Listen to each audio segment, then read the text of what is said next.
Hello everyone, hi this is Akhilesh. I hope you are well. Good evening मेरे प्यारे दोस्तों, मैं अखिलेश एक बार फिर आप सभी का अपने चैनल पे स्वागत करता हूं और उम्मीद करता हूं आप सभी लोग अच्छे होंगे। देखो भैया, पहली खास बात, स्वास्थ्य अच्छा है तो सब कुछ अच्छा है। पिछले 3-4 दिनों से काफ़ी ज़्यादा कोल्ड हो गया था, कफ वफ जम गया था। ठीक है, दवा खा रहा हूँ, ठीक है, ईश्वर की कृपा से अब ठीक है, तुम लोग को पढ़ा रहा हूँ। ठीक है, तो भैया ध्यान देना स्वास्थ्य पे, रंगबाजी ना करना, इधर उधर जाओ हाफ टी शर्ट में निकल जाओ। ठीक है, कपड़े पे ध्यान दो, यही हाल अपना भी था। ठीक है, तो थोड़ा स्वास्थ्य को ध्यान दो, मेंटेन करो, पढ़ाई को सिलेक्शन लो, फिर बाद में करना है सब। ठीक है, चलो आज हम लोग अपना जो बजट का लेक्चर था उसी का पार्ट 2 करेंगे, क्योंकि उसमें कुछ कीवर्ड ऐसे होते हैं बजट में जो लोगों को सुनते हैं पता चल जाता है अच्छा इस आर्टिकल में, ठीक है, अच्छा यहाँ पे, ठीक है, ठीक है, ठीक, लेकिन बट उसके बारे में हम डीपली जाने अगर और गहराई से जानने की कोशिश करें एक्चुअली में यह है क्या, क्यों ऐसा यूज होता है या इनको क्यों लाया जाता है, इन पे चर्चा करें तो हम समझने की कोशिश करते हैं। देखो, हमें सबको पता है कि जो बजट है संविधान में कहीं बताया नहीं गया कि बजट है, नहीं कोई परिभाषा दी गई है। एक आर्टिकल मैंने बताया था बजट वाले पहले लेक्चर में, मैंने बताया था पार्ट 1 में कि जो आर्टिकल 112 है यानी 112 जो अनुच्छेद है उसमें बताया गया कि वार्षिक वित्तीय विवरण यानी एक वर्ष का पूरा लेखा जोखा है, जितना आया जितना गया है उसका लेखा जोखा की बात की गई। ये क्या बताता है बजट कहने का मतलब, सरकार ने ऐसा समझने की कोशिश करो, सरकार ने कहा कि बजट क्या है, तो सरकार से पूछा किसी ने, तो सरकार ने कह दिया कि कुल आय, ठीक है, माइनस कुल व्यय। देखो, कुल आय और कुल व्यय बराबर लिख लो, कुल व्यय, यही क्या है हमारा बजट, यानी हम कितना कमाएंगे कितना खर्च करेंगे, यही है बजट। सीधी सी बात है कि पूरी चीजों का लेखा जोखा, एक साल में जितना वार्षिक वित्तीय विवरण हुआ उसका लेखा जोखा, यही क्या कहलाता है, बजट कहलाता है। आर्टिकल 112 हम समझ ली, ठीक है। उसके बाद अनुच्छेद 113 में कुछ बात कही गई, अनुच्छेद 114 में कुछ बात कही गई, अनुच्छेद 115 में कुछ बताया गया, अनुच्छेद 116 में कुछ बताया गया। तो इन सब के बारे में हम चर्चा करते हैं। ठीक है, पहला क्या, अनुच्छेद 113। अनुच्छेद 113 क्या कहता है, अनुदान की मांग, डिमांड ऑफ, अनुदान इंग्लिश में क्या कहते हैं भैया, जो भी कहता हूँ तो हिंदी वाले हैं, यूपी बोर्ड से पढ़े हैं। ठीक है, हाँ, तो देखो कमेंट करके अच्छा बता देना, हम भी जान जाएंगे। ठीक है, तो कह रहा अनुदान की मांग, ठीक है, अनुदान की मांग कह रहा अनुदान की मांग करना। आर्टिकल 113 के तहत हम क्या कर सकते हैं, संसद से अनुदान की मांग कर सकते हैं। तो अनुदान का मतलब, अच्छा दान का मतलब पैसा तो उससे रिलेटेड होगा, तो यानी किसी से लेना ही क्या कहलाता है, दान, यानी संसद हमें दे देगी तो क्या हुआ, दान, यानी हम किसी से पैसा ले रहे हैं, उसने हमें दिए तो क्या हुआ, उसने दान कर दिया, जो कभी वापस न किया जाए। अनुदान का मतलब है भाई, दान का मतलब क्या होता है, कोई व्यक्ति तुम्हें दान में दे दे कुछ, तो मान लो वो जैसे 5 रुपया दिया तो तुम्हें वापस कभी तुमसे 5 रुपये वो नहीं लेगा, यही क्या है, दान कहलाता है। तो वही क्या है, अनुदान की मांग। हम अपने उनसे कह रहे हैं, अनु से कर रहे हैं भैया कि दान कर दो हमका। तो यानी जो एक हर मंत्रालय होता है, प्रत्येक मंत्रालय क्या करता है, प्रत्येक मंत्रालय, अब प्रत्येक मंत्रालय मतलब रेल मंत्रालय हो गया, ठीक है, रेल मंत्रालय हो गया, सड़क परिवहन मंत्रालय हो गया, मत्स्य मंत्रालय हो गया, मतलब पेट्रोलियम मंत्रालय, जितने भी मंत्रालय हैं वो सब क्या बताएंगे, अपना अपना कहेंगे साहब इतना दान हमको दे दो, इतना दान इतना दे दो, इतना दान हमको दे दो, इतना दान हमको दे दो। तो जब सारे मंत्रालय अपने अपने दान की बात करें, अपने अपने पैसों की बात करें कि इस मंत्रालय में मुझे इतना पैसा चाहिए, इस मंत्रालय में इतना पैसा चाहिए, इतना पैसा चाहिए, तो क्या कहलाता, अनुदान की मांग कहलाता। सीधी सी बात है, जो प्रत्येक मंत्रालय क्या करते हैं, संसद से पैसा मांगते हैं, संसद से पैसा मांगते हैं एक वर्ष के खर्चे चलाने के लिए, ठीक है, तो अनुच्छेद 113 का प्रयोग करते हैं। वो कहते हैं कि अनुच्छेद 113 में बताया गया है कि संविधान ने बताया गया अनुच्छेद 113 में कि जो प्रत्येक मंत्रालय होंगे वो अपने खर्च के लिए, एक वर्ष के खर्च के लिए इस अनुच्छेद का प्रयोग करके संसद से पैसा मांग सकते हैं। तो अपना उसी अनुच्छेद का प्रयोग करते हैं। जैसे सड़क परिवहन वाले हैं, जैसे कोई मान लो पेट्रोलियम वाले हैं भैया, ठीक है, तो इन्होंने क्या कहा कि साहब हमारे पेट्रोलियम के सिस्टम में इतना खर्चा करना पूरे साल में, हमको इतना रुपया दे दो, और दे दो लेकिन हम दोबारा देंगे नहीं, क्योंकि वो खर्च हो जाएगा तो हमारे पास आएगा ही नहीं, तो खर्च हो जाएगा। तो इन्होंने कहा हमें दान दे दो, तो इन्होंने दान दे दिया। तो संसद से अनुदान के लिए यानी पैसे की मांग के लिए हर मंत्रालय क्या करते हैं, मांग करते हैं। यानी तो अनुच्छेद 113 के तहत प्रयोग करके, अनुच्छेद 113 का प्रयोग करके प्रत्येक मंत्रालय क्या करता है, प्रत्येक मंत्रालय अपने साल भर खर्चे के लिए संसद से पैसा मांगता है। तो समझ में आया। और संसद उस पैसे को दे देती है, दोबारा कभी लेती नहीं, इसलिए क्या कहते हैं उसको अनुदान। समझ में आया। अब तो नहीं भूलोगे ना। अनुच्छेद 113 का मतलब क्या है, यानी अनुच्छेद 113 में यही बताया गया कि जितने भी मंत्रालय हैं वो अपना साल भर खर्चा के लिए संसद से पैसा की मांग करते हैं। यही क्या, अनुदान की मांग। समझ में आया। उसके बाद कहने लगे विनियोग विधेयक क्या है 114 में। पिछले भी लेक्चर में समझाए थे, यहाँ पे भी समझ लो।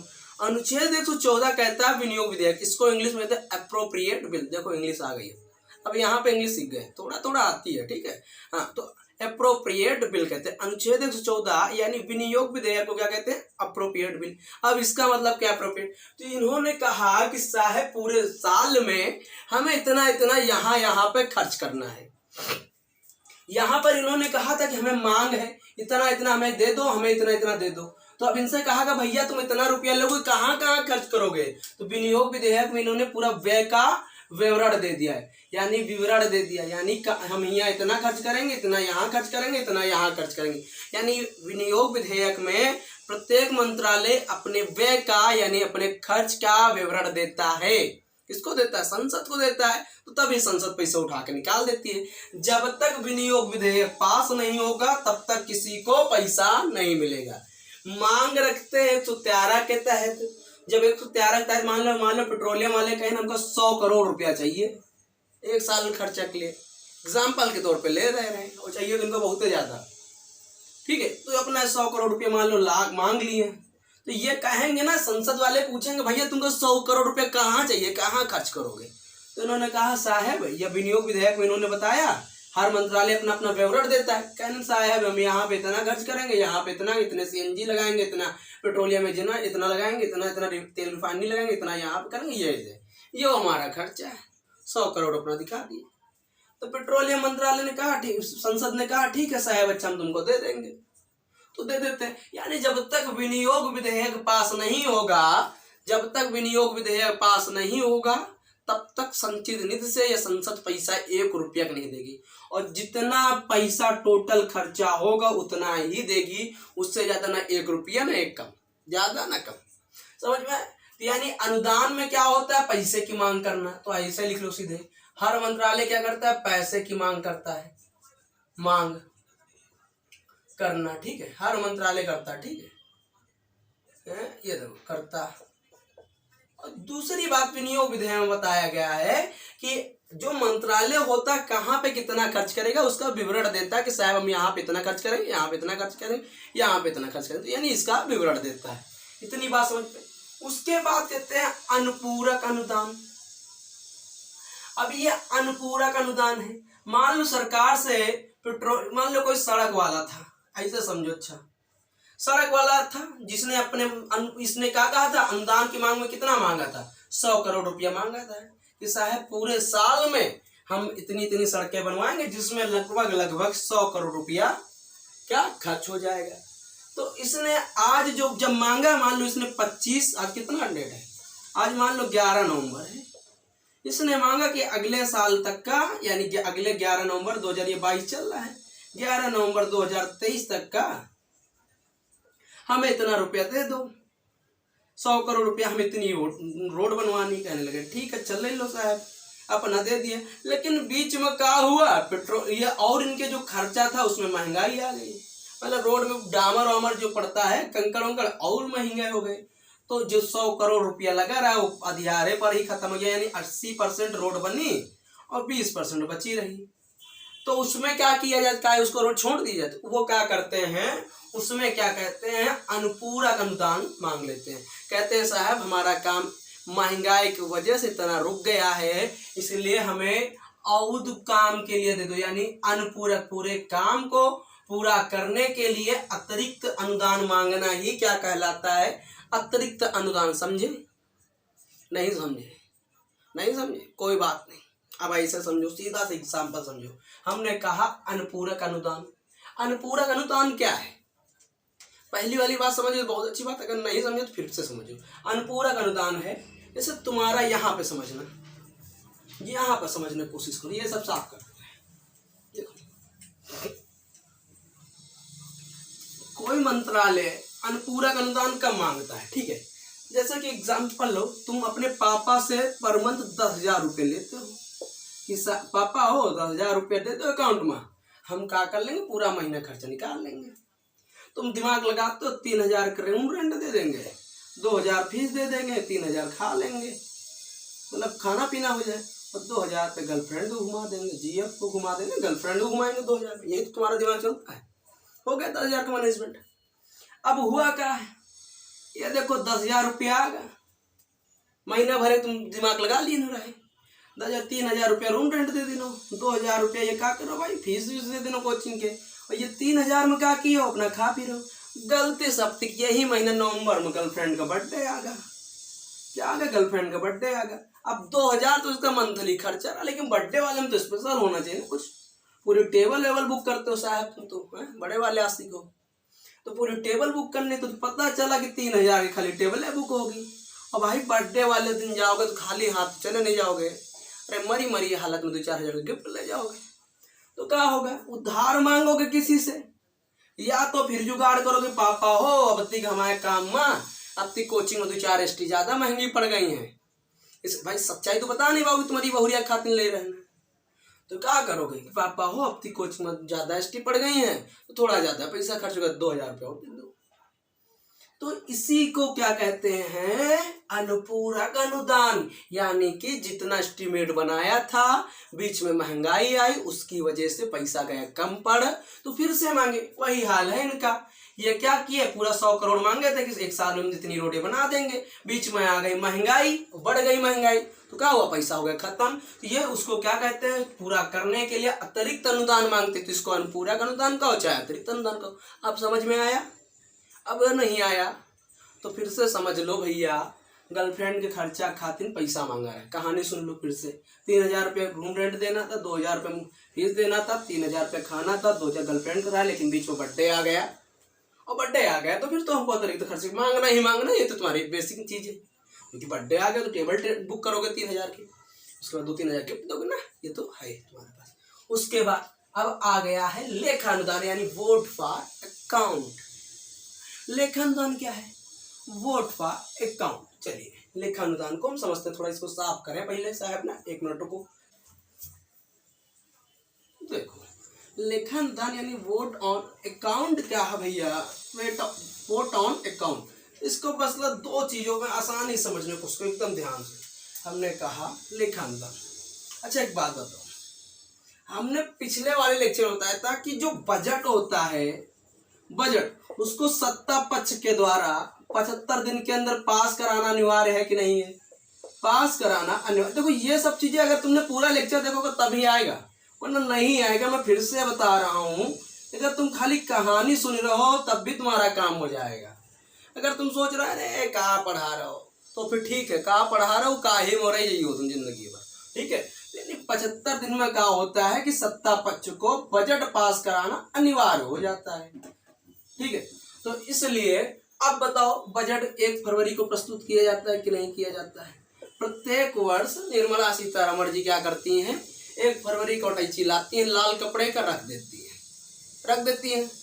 तो ये क्या हुआ, जब 1 फरवरी को रख दिए, अब बताओ यहाँ से लेकर 75 दिन जोड़ लो। फरवरी में कितने दिन हुए, 28। मार्च में कितने दिन हुए, 31। जोड़ो कितने हुए, 8 1 9 3 2 5 59 दिन। बचे कितने दिन, 75 में 59 घटाओ, कितने बचे हैं, 15 15 9 के 4, 6 में 5 के 14 दिन और बचे। यानी कि 1 अप्रैल से 15 अप्रैल के बीच में बचे समय। अब बताओ, हमारे यहाँ जो फाइनेंस ईयर होता है वो क्या होता है, ठेका पर लिखा रहता ना, 1 अप्रैल से जो दारू वाला ठेका होता है वहां पे लिखा रहता, देखो जाके, 1 अप्रैल से 31 मार्च तक क्या होता है, फाइनेंशियल ईयर। यानी कि जो सरकारी वर्ष होता है वो क्या होता है, 1 अप्रैल से 31 मार्च तक होता है। अब बताओ, ये 15 दिन तो क्योंकि पैसा जो मिलता है सिर्फ 1 अप्रैल से 31 मार्च तक 1 साल के लिए ही मिलता है, तो ये 15 दिन खर्चा मंत्रालय अपनी जेब से तो थोड़ी चलाएगी, कोई आदमी अपनी जेब से थोड़ी चलाएगा। वो तो नेता बनता है इसीलिए पैसा लूटने के लिए, और पैसा काहे देगा भाई, नेता काहे बनते, नेता बनते इसीलिए पैसा लूटेंगे जनता का, अपनी जेब से कैसे दे देगा वो। तो वो क्या करते हैं, इन 15 दिन के खर्चा के लिए, 14 दिन के खर्चा के लिए क्या करते हैं, लेखा अनुदान की मांग करते हैं कि साहब ये जो 14 दिन का खर्चा है यही का तो पास कर दियो, यही का तो दे दो हमका। तो सरकार क्या करती, उठा के उसको दे देती है। क्योंकि वो 14 दिन खर्चा तो काम तो चलना ही चाहिए, काम तो नहीं बंद कर सकते हैं कि रक्षा मंत्रालय अपना काम बंद कर दे, वित्त मंत्रालय अपना काम बंद कर दे, आरबीआई अपना काम बंद कर दे, ऐसा तो नहीं हो सकता। उसी को चलाने के लिए सरकार बिना कोई छोड़ झंडा के, इसमें ना किसी का विरोध होता ना किसी का वो होता, भैया दे दिए सीधा उठाओ ले जाओ। और ये पैसा बाद में उसी बजट में जोड़ दिया जाता है कि जितना देंगे इतना अपना ले लें, चलाना जाके उस हिसाब से बाद में से जोड़ दिए। तो इसको कहा कहते हैं लेखा अनुदान। कुल मिला के अनुदान का मतलब हम क्या समझे, कुल मिला फिर से समझने की कोशिश करो इसे भाई, धीरे से छीटे सी भाषा में, छोटे छोटे भाषा में समझो। अनुच्छेद 113 क्या, पहला तो अनुच्छेद 112 क्या कहता है, वार्षिक वित्तीय विवरण, यानी एक साल में कितना कमाएंगे कितना खर्च करेंगे, इसका पूरा विवरण क्या कहलाता है, बजट, वार्षिक वित्तीय विवरण। जिसका हमने, अगर तुमसे कोई पूछे का बजट की बात कहीं संविधान में की, कह दो भैया नहीं की गई, उसकी जगह वार्षिक वित्तीय विवरण का मतलब बात की गई है। हाँ, जितना कमाओ जितना खर्च किया उसका पूरा विवरण दे दो, वही बजट कहलाता है। इतना हम बात मान लिए, यही क्या है, वार्षिक वित्तीय विवरण है। उसके बाद कहने लगे अनुदान। हाँ, कहने लगे अनुदान क्या, कह दो हाँ अनुदान की बात की गई। अनुदान का मतलब है जो पैसा कोई संसद दे दे और दोबारा वह वापस ना करे पड़े, वही अनुदान है। यानी पैसे की मांग करना, यही क्या कहलाता है, अनुदान करता है। यानी सब मंत्रालय क्या कहते हैं, साहब हमको इतना दे दो, साहब इतना हमको दे दो, इतना दे दो, इतना दे दो, ये क्या, अनुदान की मांग, यानी दान की मांग करना। ठीक है, हर मंत्रालय अपनी अपनी पैसा मांगता है, कितना इतना हमको दे दो। उनको देने के लिए विनियोग विधेयक लाया जाता है, अप्रोप्रिएट बिल, और पूछा जाता है कि तुम, हर मंत्रालय से पूछा जाता है कहाँ पर कितना खर्च करोगे, तो हर मंत्रालय उसका विवरण देता है, यानी व्यय का खर्च का विवरण देता है कि साहब हम यहाँ पे इतना इतना इतना खर्च करेंगे, इतना पैसा हमें चाहिए, तो उसको क्या कहते हैं, विनियोग विधेयक। और जब ये पास होगा तभी पैसा दिया जाएगा, अगर ये पास नहीं हुआ तो पैसा नहीं दिया जाएगा। अगर पास हो गया तो सत्ता पक्ष कंटिन्यू चलेगा, अगर पास नहीं हुआ तो सत्ता पक्ष तुरंत गिरेगा, यानी मोदी जी को तुरंत इस्तीफा देना पड़ेगा। समझ में आया, ये 75 दिन वाली कहानी है। ठीक है, और उसके बाद क्या होगा, अनुपूरक अनुदान। अनुपूरक अनुदान तो समझा ही दें, गर्लफ्रेंड वाले एग्जाम दें, समझ गया होगा। ठीक है, उसके बाद लेखा अनुदान क्या होता है, लेखा अनुदान होता है कि 1 अप्रैल से जो 75 दिन का होता है, समझ में आ गया भाई, 75 दिन यानी 1 से लेकर 28 दिन हो गए, और उधर जरा जोड़ लो 31 दिन वो हो गए, 28 31 59 हो गए, और जो 14 दिन 15 दिन का जो बचता है, इसके लिए यानी 1 अप्रैल से 15 अप्रैल के बीच में जो खर्चा होता है उसको चलाने के लिए लेखा अनुदान कहते हैं, वो नॉन अकाउंट कहते हैं। ये जो 3 4 5 चीजें बताए हैं बड़े काम की चीजें हैं, जो है 3 4 चीजें बड़े काम की चीजें हैं। अगर तुम इस दिमाग में रखोगे ना तो तुम अपने दैनिक जीवन में भी उपयोग कर सकते हो। और ये सब चीजें बताती हैं कि लाइफ में हमें अपने आप को कैसे आगे बजट एस्टिमेट बना के रखना है। अगर ये सब चीजें तुम्हारे पास हैं तो तुम्हारे जीवन में कभी आर्थिक स्थिति नहीं आएगी कमजोर होने की। कमाते रहो अपना, ठीक है, चलाते रहो, यही है आज के लिए। तो ज्ञान है, लेते रहो। तो आज के लिए इतना ही, पढ़ते रहो, मुस्कुराते रहो। जय हिंद, जय भारत, जय हिंद।